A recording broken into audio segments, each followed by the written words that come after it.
There are some challenges as well. Traders often raise their purchase prices when a cooperative is formed. In the early days, this attracts people to go to the traders rather than to the cooperative.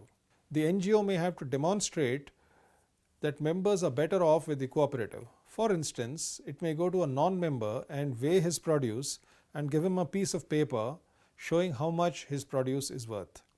The farmer may still go and give his produce to the trader and then realize that he is getting a lower value. The reason is that traders need to cheat a little bit on weights to make a profit at the higher price. This is done by various clever means by which the weighing balance is manipulated. As the benefits of joining the cooperative spread, more and more farmers eventually join. The backlash from the traders is usually in the absence of the external facilitator. They try to threaten or bribe the farmers and tell them how they are better off with the old system. But over time, it all works out as farmers realize where the true benefit lies. The NGO also needs to think very carefully about its basic approach. These approaches vary from one extreme, where external subsidy is given to the cooperative, including a higher buying price to entice members to join. In some cases, NGOs try to arrange external funds so that farmers with large loans from usurious moneylenders can pay them off. At the other extreme, there are NGOs which even charge a fee from the cooperative for the services they provide. NDDB used a via media. They neither gave individual subsidies to farmers nor did they charge any fees. Experience shows that this model may perhaps be the best. The NGO also needs to ask another basic question. Who will run the village level cooperatives in the long run? Will it be the NGO or the farmers themselves? Many government and NGO interventions give operational and decision making roles to themselves and very little to the farmer members and the cooperatives.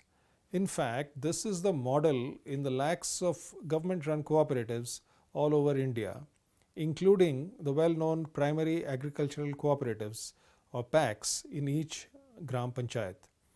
Most are not running well. The reason is simple. These cooperatives get external grants and subsidies which are managed by government employees. These employees have no incentive to ensure that the cooperative runs profitably, and they are also not answerable to the farmers. Unfortunately, some NGOs also use this model.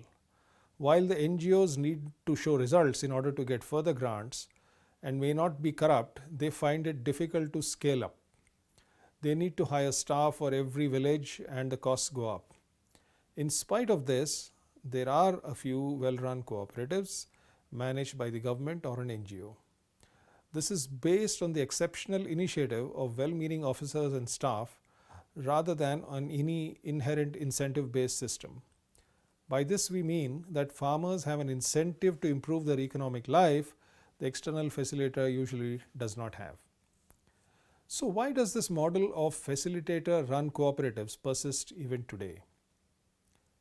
It is based on a deeply held belief that farmers are not capable of running their own cooperatives.